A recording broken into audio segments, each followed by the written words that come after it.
Hi, Jane Schnupp here. Welcome to another new Savvy Sightseer video vacation. Today we are off to Amsterdam. When you start talking about Amsterdam, generally the first question is, what is Amsterdam? Is it the name of a country? Or is the country named the Dutch land? Or the Netherlands? Or Holland? Let's resolve that confusion right away. The name of the country is the Netherlands, which is a word that translates to the lowlands.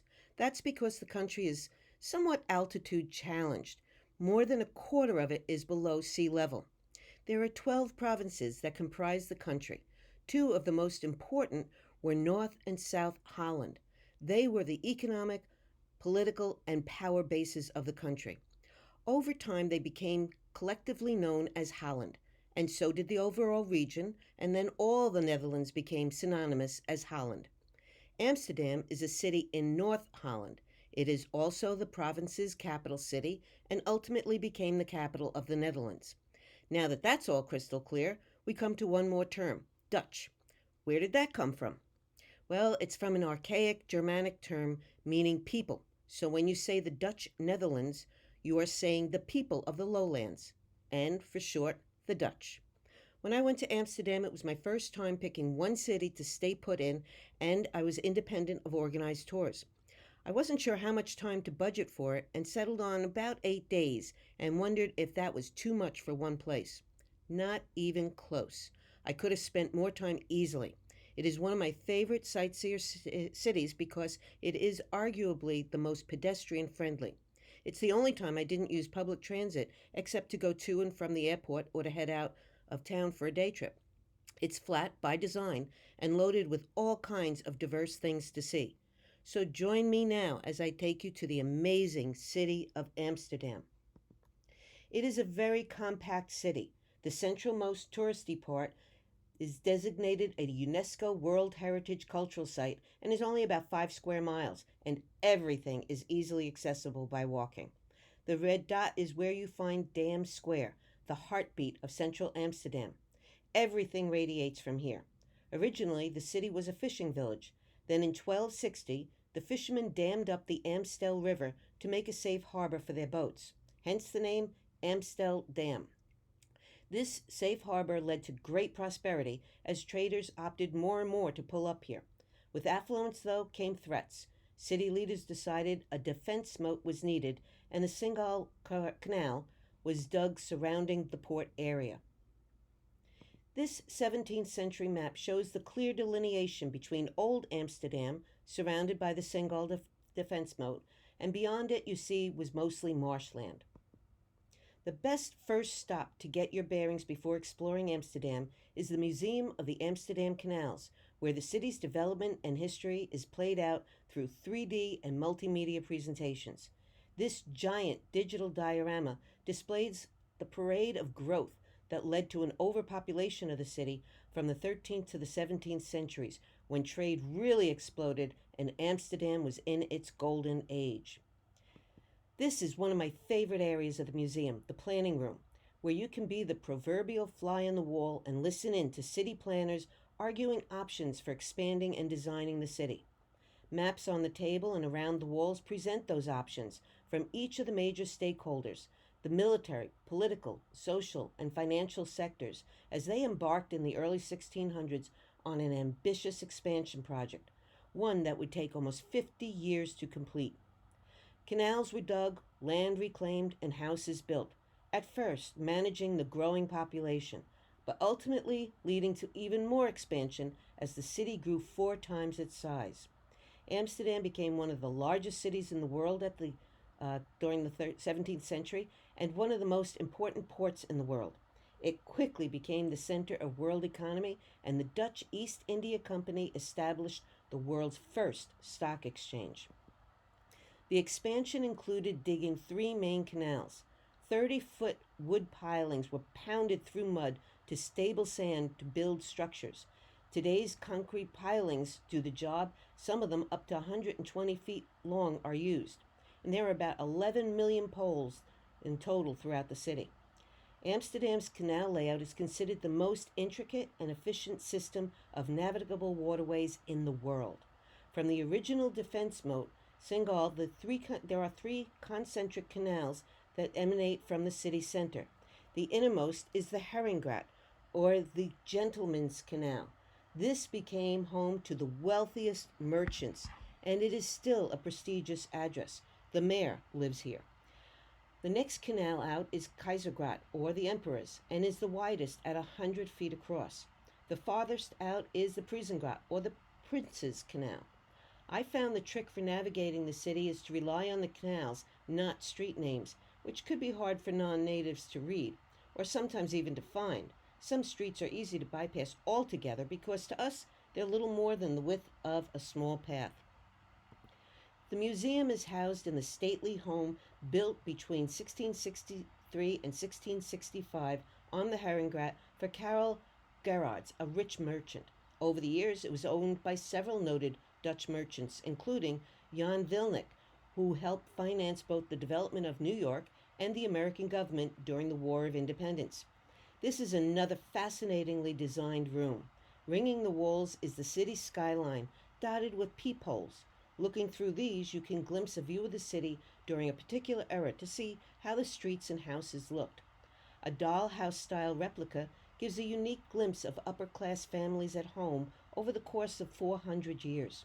Typically, this type of display would have fixed figures, but here you get live action. It is peopled by 3D holograms in period dress. Look through the windows to watch as they carry on the daily activities of their era, from the Victorian times and up to more modern times. The city planners were not only smart but well ahead of the times.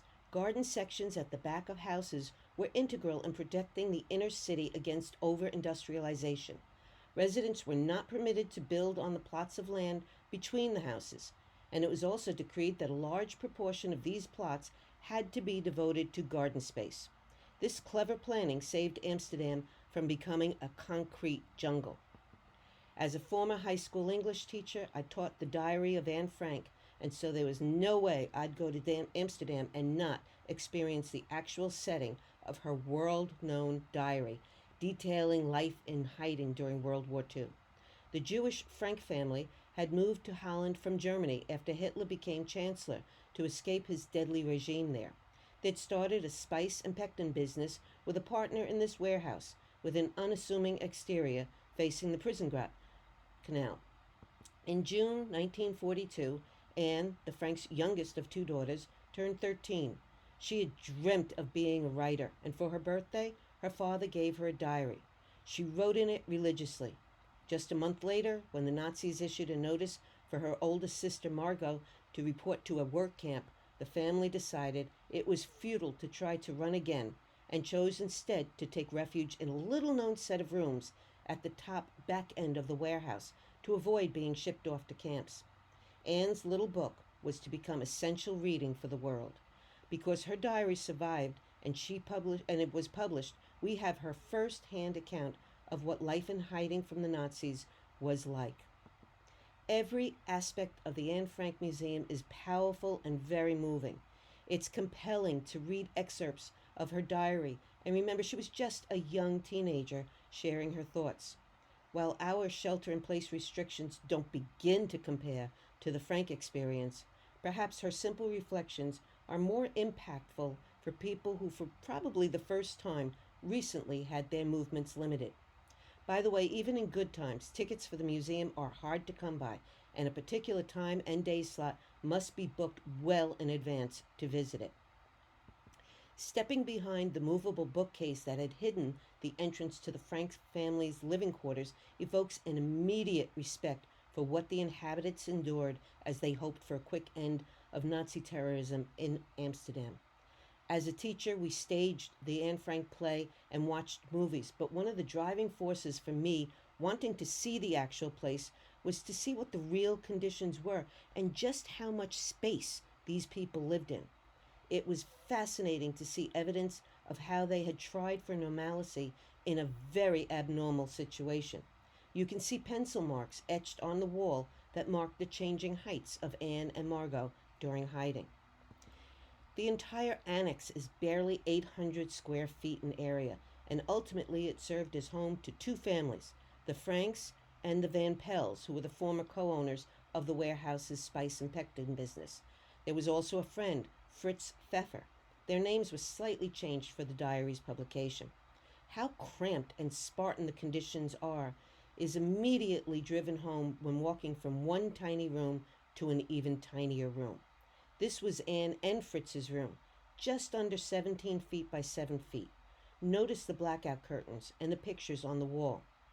Anne dotted the room with images of glamorous people clipped from magazines as she imagined living a very different life beyond the small annex. That 8 people could live in virtual silence here for more than 2 years, while beyond the bookcase a business bustled with potential whistleblowers, is very difficult to comprehend. Fearing someone would come through the bookcase and up the stairs to find them must have been unbearable. Sadly, it did happen in August 1944. It's humbling to step into Anne's world and consider her unending belief. Despite everything she wrote, I believe people really are good at heart. And it is emotional to stand in that small annex, listening to the chimes of a nearby church's clock tower, the same ones Anne wrote about, saying that they soothed her. They ring out from just a few steps away from the warehouse at the 17th century Westerkerk, the largest Protestant church at the time in the Netherlands. Since first opening to parishioners in 1631, the Westerkerk has been the venue of countless historic moments over the centuries, including some royal weddings. Dutch art great Rembrandt was buried as a pauper in an unmarked grave at the church in 1669. A spire added in 1638 brought the Westerkerk to 279 feet tall, Amsterdam's highest church tower. Amsterdam lays claim to having the only floating flower market in the world. It's a string of 15 canal boats, seen here on the right side of your screen, that's been operating since 1862. Opposite them are chocolate and cheese shops with lots of free samples, the perfect stop for hungry tourists. The market is teeming with Dutch tulips. Known the world over, they come in every conceivable color. Something to consider, though, before stocking up. How is it possible to bring plant bulbs on a plane, given agricultural restrictions? Most of the tulip bulbs are not allowed to be brought home with you. A sign high on the wall alerts prospective buyers that the bulbs could be shipped. But given how many tourists I saw scooping them up, this was not noticed, and they likely were in for a shock at the airport. And you're also not getting on a plane to New York with that cannabis starter kit. Some teens I saw should have saved their €6. Something to know about the Dutch culture. Soft drugs, like pot, are allowed by a sort of gray area in their law if it's for personal use, in much the same way cigarettes and booze are here. To purchase some pot, the place to go is a coffee house. For coffee, you go to a cafe. Cheese is certainly a part of the culture here and has been made in Amsterdam since as far back as 200 BC. In the shops across from the flower market, you can sample all kinds of Gouda, or Gouda as they say it, an edam made from various milk of cows, goats, or sheep, and mixed with a variety of herbs. Amsterdam has been called the Venice of the North. There are over 60 miles of canals throughout the city. Venice has fewer canals, though, only about 150 to Amsterdam's 165, so maybe it should be called the Amsterdam of the South. There once were even more in Amsterdam, but they were filled in to create roads. Cruising the canals gives a very different view of the city, and a boat trip is an absolute must. You'll sail by this beautiful tower, built in 1512, as a piece of the city's original protective wall. It housed Amsterdam's military guards, stationed there in order to watch for any approaching armies trying to invade the city. The decorative spire and clock were added in 1606, but these led to the nickname Silly Jack, because the clock's bells were somewhat unreliable and rang at odd times of the day or not at all. The tower became slightly tilted at one point, giving it another moniker, the Leaning Tower of Amsterdam. It may look familiar to art lovers. Rembrandt often sketched it, but without the 157-foot spire, preferring the sparse look of the medieval 16th century brickwork. You can come across any number of interesting things on the water, like a family having a picnic afloat. And if bridges are your thing, you'll find them everywhere. More than 1,200 cross the city's 165 canals. At one spot from a bridge on the Herrengracht, you can see 14 other bridges. When small cargo boats became obsolete as modern cargo ships were built, the smaller ones were repurposed as houseboats. There are about 2,500 of them lining the canals, some as old as 100 years. If you are buying one of these houseboats, you're really buying a location. These are strictly regulated and there are really no new spots available. Even on houseboats, they love their flowers. Some are very elegant and dressy, others not so much. Evidently, this homeowner was making some kind of a statement. The sign translates to tunnel vision. Homeowners on the canals are taxed by their amount of street footage, so the houses are typically narrow and very tall. This led to a unique architectural touch, distinctive gables at the top. These are just facades to hide the ugliness of the steeply pitched roofs. Notice they seem to be leaning forward somewhat. Although being built on pilings in mud does lead to some unusual settling patterns, it's not the only reason for the fronts to be leaning forward. The narrowness of the tax-evading frontage means very narrow and nearly vertical stairs, impossible for moving furniture. The hook at the top of the gable is used for a rope and pulley system to haul up large items. Because owners didn't want that baby grand piano banging against the house on its way up, they angled the top out a bit from the rest of the house. The upside is the variety of gables that give us a characteristic look to these Dutch houses. On the left you have what's called a bell gable, on the right is a step one. Here on the left you have a neck gable and the other two are forms of bell gables. This is one homeowner who took the frontage tax evasion to an extreme level. It is one of the skinniest houses in Amsterdam, just 3 feet 3 inches wide. But that's just the front. Beyond the entrance, a normal size house opens up much farther back. This canal house may look like many others on the outside, but inside, up in the attic, it hides a secret. Most attics might be filled with junk, but not so here. During the Protestant Reformation in the 1500s, Catholicism was driven underground, or in this case, above ground. There you'll find the magnificent 3-story Church of Our Lord in the attic. In 1663, a wealthy businessman, Jan Hartman, merged the attics of 3 attached homes, converting them into a Catholic church. I absolutely love the rose look of the wood. It exemplifies an ingenious use of limited space. The pillar base opens and swings out for a step-up pulpit, from which the priest would preach to the 150 parishioners. Clearly, laws banning the open practice of Catholicism were loosely enforced, because I'm sure someone must have noticed when 150 friends showed up for brunch every Sunday. Despite its age, this church still holds Mass on the first Sunday of every month at 11 a.m. The organ, which was built especially for the church in 1794, is still played on special evenings for wandering concerts, like progressive dinners. This is where guests will roam from one historic venue to another to enjoy period music from these antique pieces. Ironically, this and another nearby church are inside the infamous red light district. Amsterdam's legalized prostitution center is a magnet for curious tourists who will find unique and somewhat seedy sex shops in this area of town. One rule strictly enforced in this region is no picture taking of the women in the windows, or you could land up in the canal along with your camera. The culture around this center is like that of pot.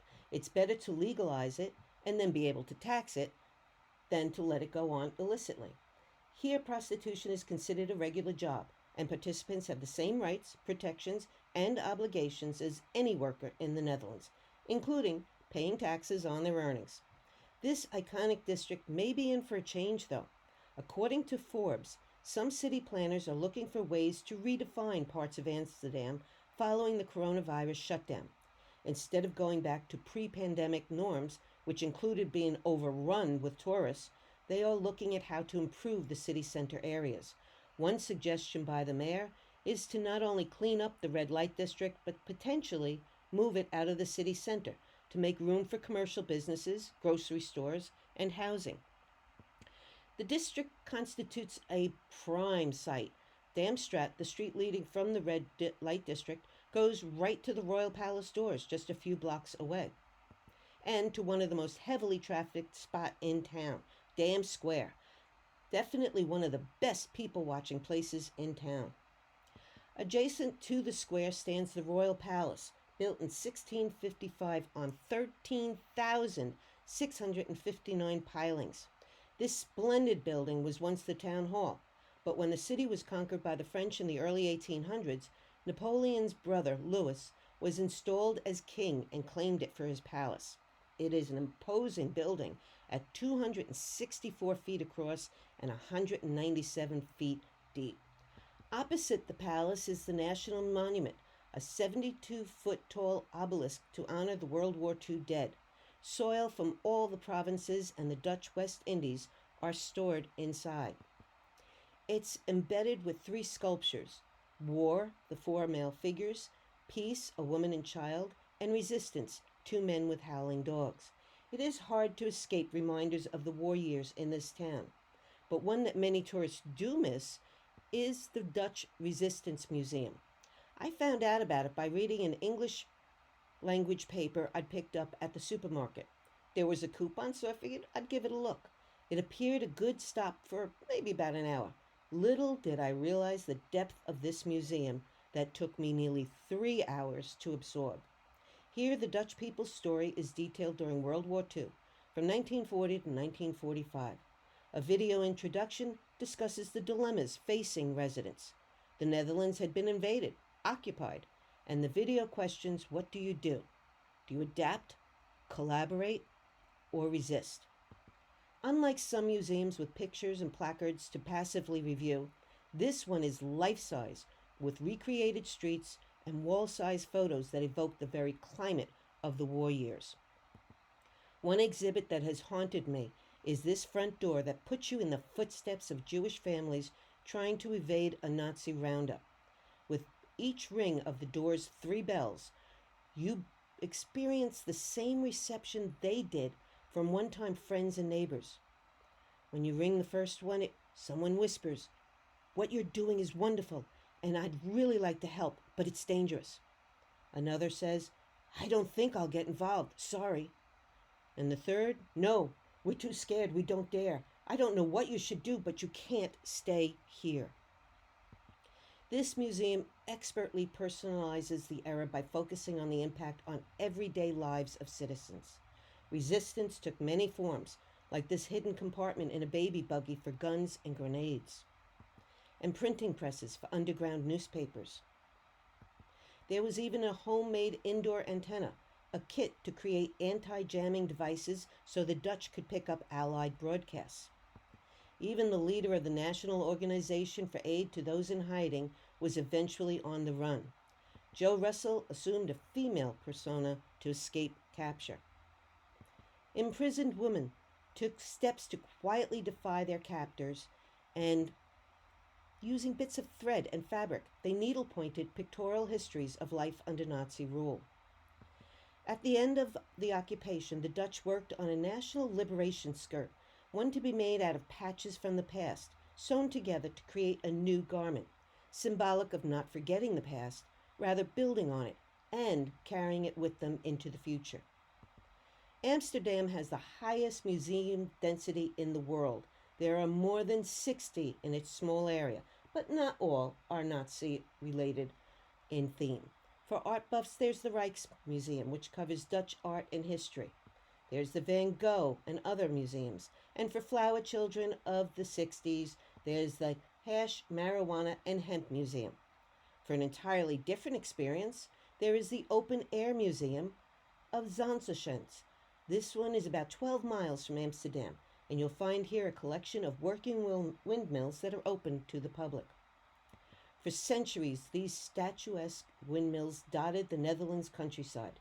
Some were used to drain and reclaim land, then called polders. to be used for farms and communities. Windmills are key in Dutch history. At one time, there were over 10,000 in the country. These mighty structures helped the Dutch to win the battle between land and lake. About 27% of the Netherlands is under sea level, and so they paved the way for Dutch industry to flourish. In the late 18th century, the Netherlands was the first industrialized region in the world, with about 600 industries operating on wind power. Some of those industries involved grinding a variety of products for manufacture. One of the mills at the Zandschens is a sawmill, another a paint mill, where raw materials are ground to make paint pigment, and there's an oil mill, where nuts and seeds are ground for and their oil extracted. A spice mill grinds out the key ingredient for Dutch mustard. Some at the park are hundreds of years old and were transplanted there from other regions where progress trumped history. These graceful and majestic structures literally stand with their faces to the wind. An enduring symbol of the Dutch culture is the clog, made of wood. These were needed for working in the soggy, reclaimed fields because they were better than leather or fabric shoes in protecting farmers from nails and debris, as well as keeping their feet drier in the mud. Wood absorbs perspiration, so they kept the feet cool in summer and warm in winter when they wore thick wool socks. Wooden shoes were not solely for human workers. Field horses were also outfitted with clogs for easier walking in the muck and mire. These hand-carved wood pieces also factored into the heritage of Dutch society. Young men would demonstrate their artistry and present a fiancé with a specially carved set. I'm not sure I'd like those hungry beaks pointing at my ankle all day. But I guess she was impressed because a bride wore these ornate versions then down the aisle. Some get a little extreme in their love of clogs, using them for ice and roller skates. And of course for the baby cows, even if that means Mama has to go barefoot. While I didn't see any real baby cows clogged, sad to say I did see many dogs like this little one with her own set of booties. I finally asked about it. Seems the red light district sees its fair share of inebriated visitors who tend to break a few beer bottles on the way. The street sweepers can't get all the little shards, so owners have taken to protecting their pets. Another reason local authorities are considering moving the establishment. Turning wood into shoes is a surprisingly easy feat and takes just a few minutes on a machine similar to a key copier. With a plain chunk of wood mounted next to a guide, a cutting wheel duplicates the cuts of the original shoe, and in moments the general shape of a clog emerges. Finishing is still done by hand, though. Today more sales are made to tourists than to native Dutch, but they are still popular among fishermen and farmers. Since these are made out of a solid piece of wood, you could say the Dutch were at the forefront of the eco movement. When the shoes wear out, owners recycle them by throwing them in the fire. Amsterdam is the world's most bicycle-friendly city. Just about everyone bikes. It is not unusual to see mothers, grandmothers, business people, police officers, and so on happily biking along. Some people walk their dogs by bike. Others use it to bring home groceries, flowers, or anything else one can think of. I saw one industrious mother manage 3 children on one two-wheeler. Even more frightening, this child's was the only helmet I saw in town. Amsterdammers on bikes are a marvel. They pack all kinds of things on them. This guy has everything but the kitchen sink. Although it is possible that might be a dishwasher in there. And I do hope he's not texting while biking. While there are about 1.1 million people living in Amsterdam, collectively they own about 847,000 bicycles, about 4 times the number of cars. They even have bike parking garages. A multi-tiered bike garage adjacent to the main train station has a capacity of 2,500 bikes. That seemed like a lot to me, but it was dwarfed in 2019 when the largest bicycle parking garage in the world, with 12,656 parking spaces, was opened in Utrecht, about 30 miles south of Amsterdam. The Dutch have definitely been ahead of current movements here. The push for bikes started back in the 1970s, when they had had too many car versus pedestrian accidents. And added to that was the oil crisis, and biking became the primary source of transportation. The other key form of transit in the Netherlands is its highly efficient train system that connects Amsterdam throughout the country and the rest of Europe. The Amsterdam train station is a stunning building, opened to the public in 1889. It was built using 8,067 wooden piles and by forming 3 artificial small islands on the Eye Harbor. It's a major public transport transfer spot, serving not only visitors to Amsterdam but also the city inhabitants. Every day, nearly 200,000 people go through the Amsterdam Central Station. Nearby is a great place to get a bird's eye view of Amsterdam from the public library's 7th floor outdoor terrace. It's always fun to check out libraries in other countries, but seldom do they give you this kind of a bonus. That's the Westerkerk Church, towering in the distance. I hope you've enjoyed this visit to Amsterdam. And as you know, I like to close all of my programs with the words of Dr. Seuss. Sometimes you don't appreciate a moment until it becomes a memory. I like to add to that to say always remember to celebrate the moments and treasure the memories. To see more of Amsterdam or any of my European destinations, go to my website. If you have any questions about this program, email me or use the contact page on my website. When libraries are again offering programs in the library, you can check my programs tab to see where I'll be. Until then, visit the library site for more video vacations by Savvy Sightseer. Take care and enjoy your day.